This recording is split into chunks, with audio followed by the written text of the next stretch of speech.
quiero pensar que es viable una solución, desde luego. La cuestión está en acertar con cuál. El problema en todo esto es que no solamente es Palestina e Israel.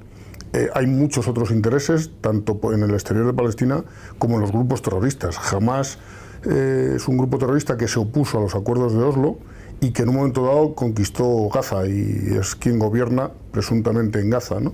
Entonces, Hamás es un grupo yihadista, islamista, es un grupo extremista que está más preocupado por derrotar a Israel como sea y por hacer que Israel desocupe todo el territorio palestino que por realmente conseguir un Estado palestino, que es la pretensión de la Autoridad Nacional Palestina.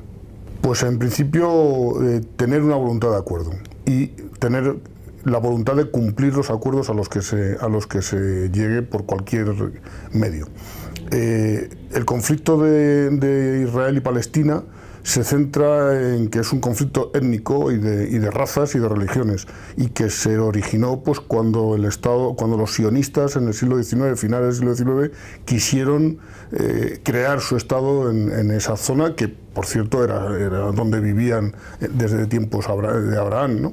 Entonces, la cuestión se centra en que hay dos religiones, la tercera en discordia se ha sabido salir más o menos del conflicto, que es la religión cristiana, pero la religión judía y la religión musulmana combaten por las mismas cosas, por un mismo territorio, por una misma ciudad santa y por una serie de cuestiones que o llegan a acuerdos puntuales o será muy difícil alcanzar una solución. Los palestinos piden su propio Estado, las Naciones Unidas se lo ha reconocido, aunque se lo reconoce como miembro observador desde hace 3 años, y piden los palestinos que Israel desocupe los territorios que tiene ocupados. Y además piden, y yo creo que con mucha razón, que se deje de convertir el territorio palestino en un queso de gruyere, que es lo que está haciendo Israel con las colonias, con los colonos, con los fuertemente sionistas que viven en las colonias.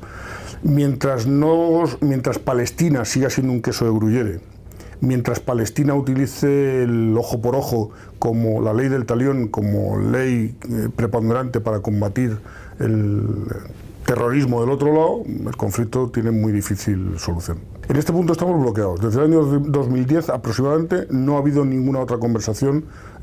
Obama creía tener la solución al conflicto, quería poner a las dos partes sentarlos de nuevo una vez más y que llegaran a una serie de acuerdos en los que Israel devolviera los territorios que ha ocupado a Palestina y sobre todo al menos dejara parar a las colonias que convierten en ese queso de gruyere a Palestina. Pero desde 2010 no se han vuelto a reunir, entonces en este momento el conflicto vuelve a estar una vez más enquistado y aunque la Autoridad Nacional Palestina no reconoce a Hamás y quiere que Hamás, digamos de alguna forma, cese en sus acciones armadas, no lo consigue, e Israel sigue utilizando la ley de la fuerza para vengarse de lo que ha pasado estos días, ¿no? Que, por cierto, esta mañana ha aparecido un joven palestino asesinado, o al menos muerto, parece que como venganza, ¿no? Entonces, mientras estas venganzas se sigan produciendo de un lado y de otro, realmente el conflicto tiene muy mala solución. Siempre depende del punto de vista desde el que se mire. Los que opinan que Palestina son malos opinan de una forma muy concreta y los que opinan que son Israel los malos son de otro bando que también opina siempre lo mismo. Es muy difícil. ¿Quién tiene la razón? Bajo mi punto de vista, ninguno. Todos tienen su parte de razón y al final ninguno de ellos tiene la razón, porque la violencia quita la razón a cualquiera, a israelíes y a palestinos. Bueno, el mundo mira a Oriente Medio, sin duda alguna, es un avispero. Y entonces todo el mundo está preocupado de Oriente Medio, pero todo el mundo está preocupado partiendo de bases en esencia partidistas. Estados Unidos, con Obama, quizás se ha acercado un poquito más a Palestina, pero el lobby israelí en Estados Unidos es de una potencia extremadamente grande, y el mundo árabe, lógicamente, en su mayoría apuesta por Palestina, ¿no? Es decir, que estamos preocupados por lo que pasa allí, pero ninguno somos capaces de aportar soluciones. La conferencia de Madrid del 1991 era una magnífica aproximación a un intento de solución de conflicto. Los acuerdos de Oslo de unos años después eran un embrión de una solución a largo plazo. Ni la conferencia de Madrid acabó dando resultados, ni los acuerdos de Oslo se han revelado porque nunca se cumplieron. Tenían 5 años para ponerse en marcha y han pasado muchos más y no se han puesto en marcha nunca, ¿no?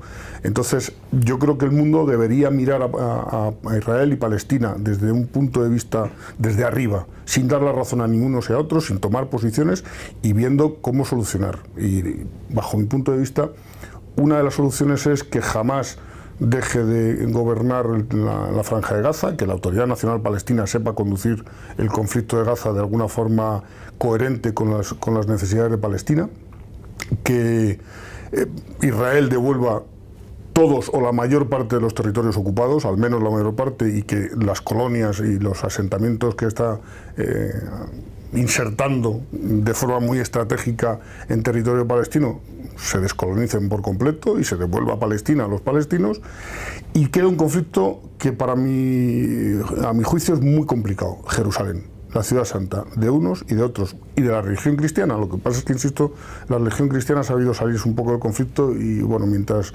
pueda mantener ciertos puntos concretos bajo su control, pues no tiene nada que decir, ¿no? Jerusalén es una de las buenas partes del conflicto. La reclama los judíos como su ciudad santa, la reclaman los palestinos como su ciudad santa, y ¿de quién de los dos va a ser? Pues ese es el problema.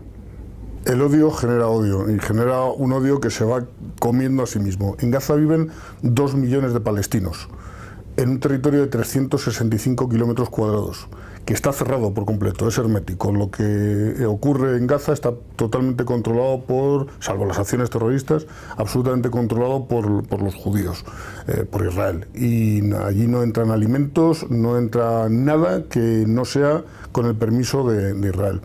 Si tú creces, no importa quién tenga razón, si yo nazco hoy en la Franja de Gaza y me alimento de odio y mis padres alimentan el odio y yo además compruebo que no me dejan vivir, pues al final lo que tengo cuando tenga 20 años es un odio tremendo, y haré cualquier cosa para que mis hijos no nazcan en una cárcel de 365 kilómetros cuadrados y con 2 millones de gente más ocupando la misma celda.